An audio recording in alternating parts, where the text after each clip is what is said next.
Hi everybody, welcome back to the Claremont Classic Garage.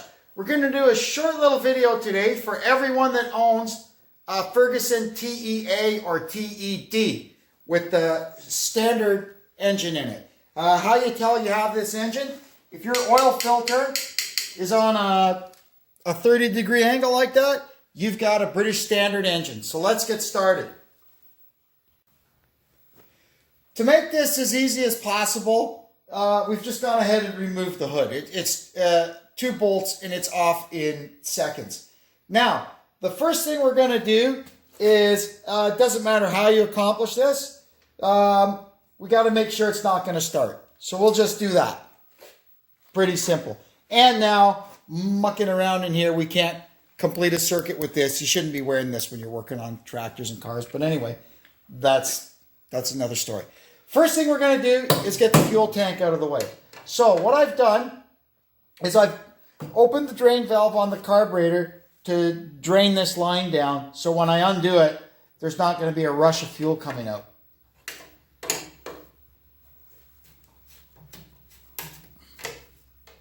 There we go. And now there's 4 5/16 bolts and the fuel tank comes right off. Next we're going to remove the breather pipe.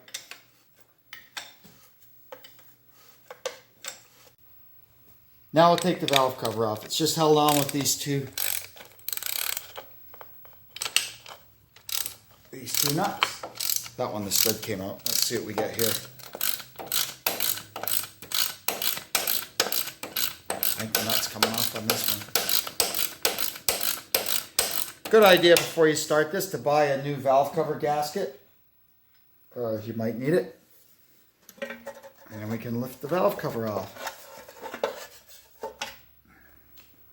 This is a dirty old skanky engine, but it'll still serve for our purpose.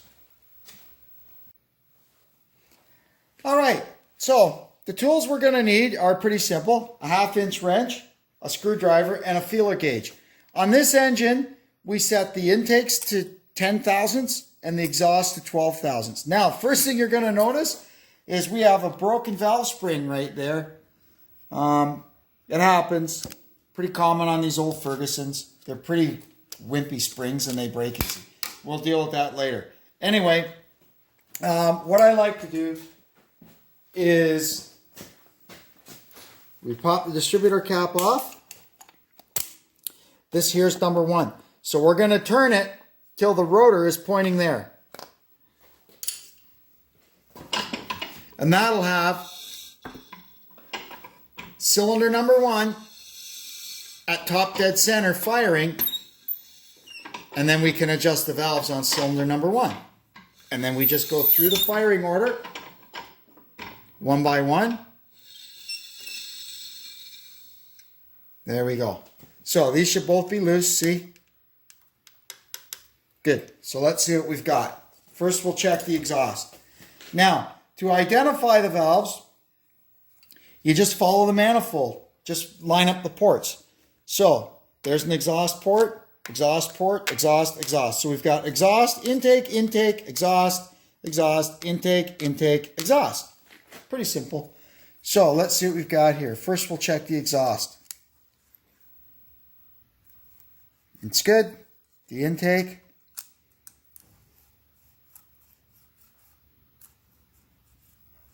It's fine. Now, if you want to adjust them,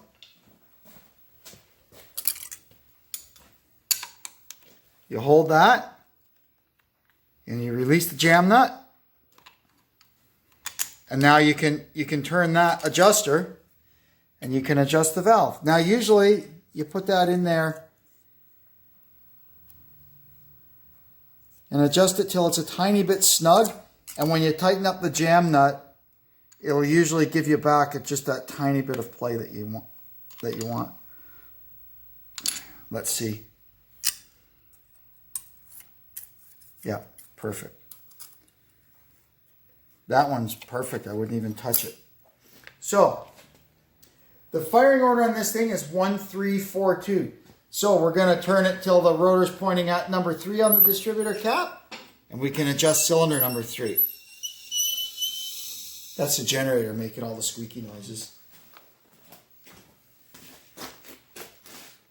Okie doke. So the exhaust on number 3, super tight. The intake, super tight.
All right.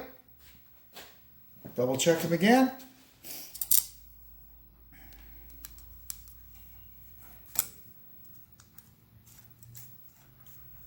Good. Now on to number 4. So same thing. We're going to turn it till our rotor is pointing at number 4.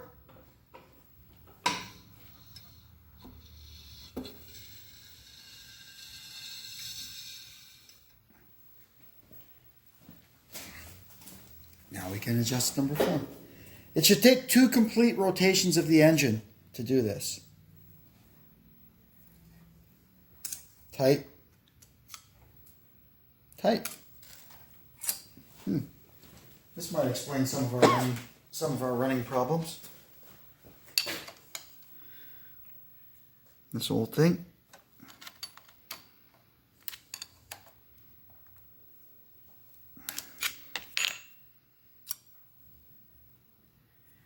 Okay, so we need 10 for the intake valve.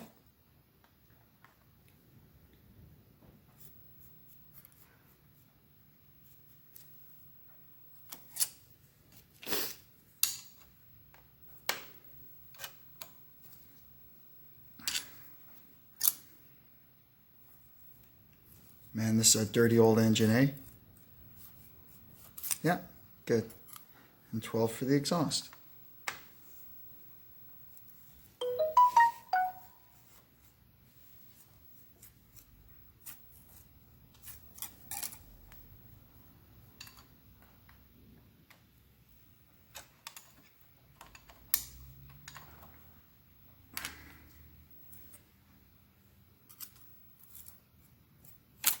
Good. Now we'll turn it and do number 2.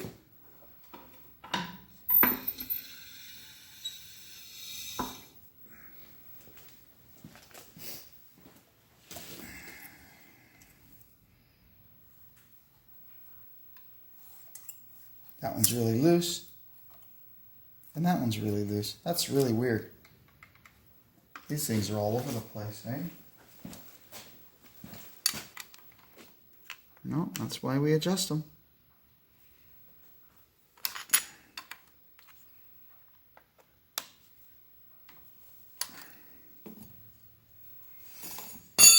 Oops.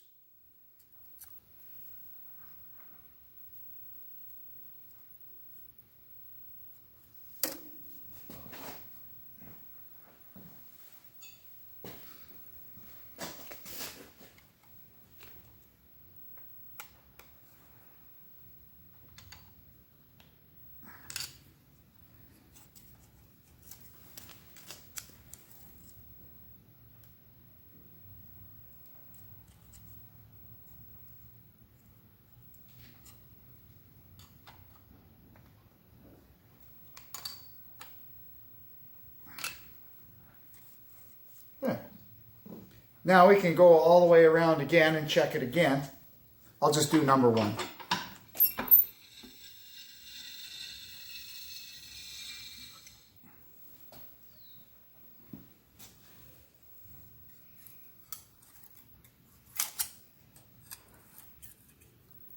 Yep, there you go. I'll check the other 3 and then I'll be back. So we got our valve cover back on. I'm just going to give the breather tube a good blowout and put it back on. Then we'll hoist the gas tank back up. Fuel tank's back on. We're just hooking the line back up. Got a distributor cap back on. Then we'll hook the battery back up. This run just runs with a jumper wire to the coil. It's kind of temporary, but it works. Let's see if this thing will run.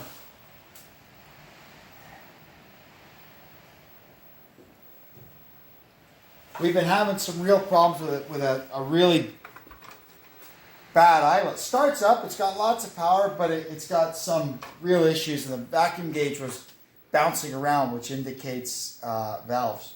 So anyway, let's have it go here. Ignition is on.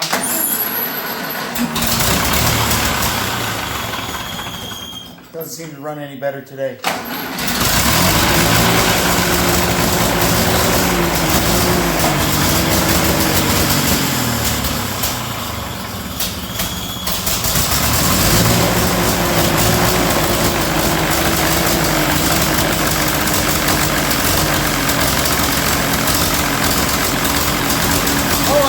At least the valves are adjusted, right?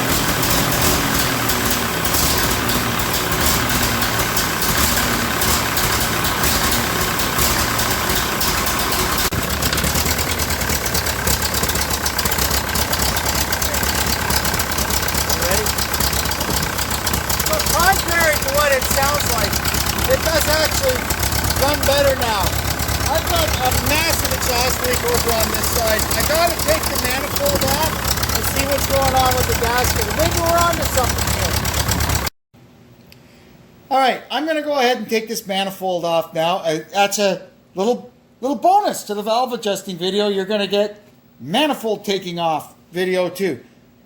So, all I'm gonna do is I'm not unhooking the carburetor. I'm just going to remove these 2 nuts and lower it down. I'll probably have to lift the gas tank off so I can get the breather pipe off without wrecking it. And then this just comes off a row of 3/8 bolts, and we'll see what's going on back there. All right, here we are, torch required. I got the pipe off the manifold, but I always knew there was one busted off stud in here. So while the manifold is still attached to the engine, I'm going to go ahead and heat this ear up and get the stud out. We got our broken stud out. Now we can go ahead and take the manifold off. It's just held on with these 3/8 studs. The ones on the ends we got to get with a wrench. The rest of them I can get with a socket. Okay, now we'll pull this manifold off and see if there's any problem with the gasket. If there's not, well, at least then we know that.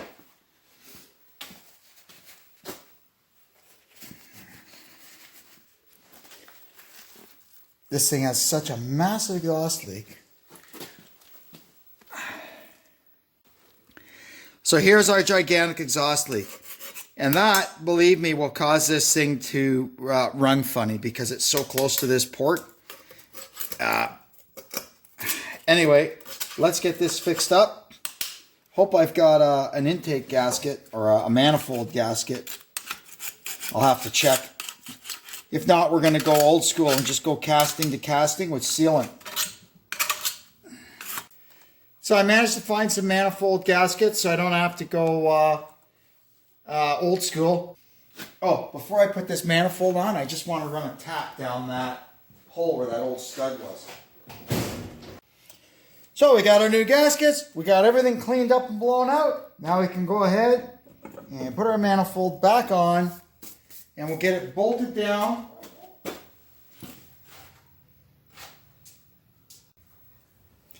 I got the manifold on and it's all tightened up. Now we're going to put the exhaust up. We got a new gasket. There we go. And for our hole where we took the stud out, we'll just put in a bolt. The engine won't care. We can get this tightened up. And then hopefully that will be our big, nasty exhaust leak dealt with. All right. let me get that tightened up. All right, now we're going to put the carburetor back up, put the breather pipe back on. All right, here goes nothing.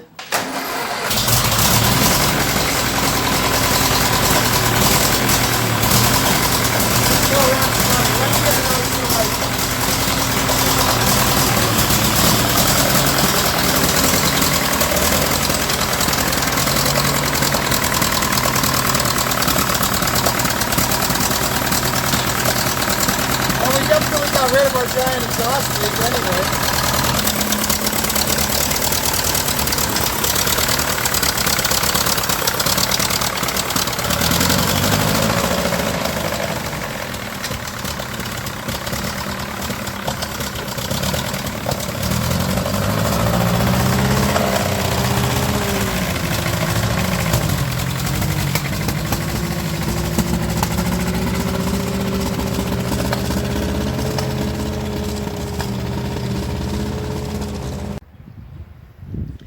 Well, that was interesting. That Ferguson just refuses to cooperate. It don't want to run, man. That engine is in really, really, really bad shape. I tried another carburetor on it. I've tried everything, and I just can't get that crackle out of it. It probably just needs a valve job. That broken valve spring isn't helping things either, I would imagine. But anyway, at least it runs and it starts, and I can move it around if I have to. We'll come up with some plan for it somewhere along the line. But right now, I got more important things to do, so it's going to get shoved out of the way for now. And we'll bring something else in the shop tomorrow. Hope you'll tune in to see what we bring in. Anyway, until then, thanks for tuning in. And this is Kevin checking out from the Claremont Classic Garage. Thanks and so long.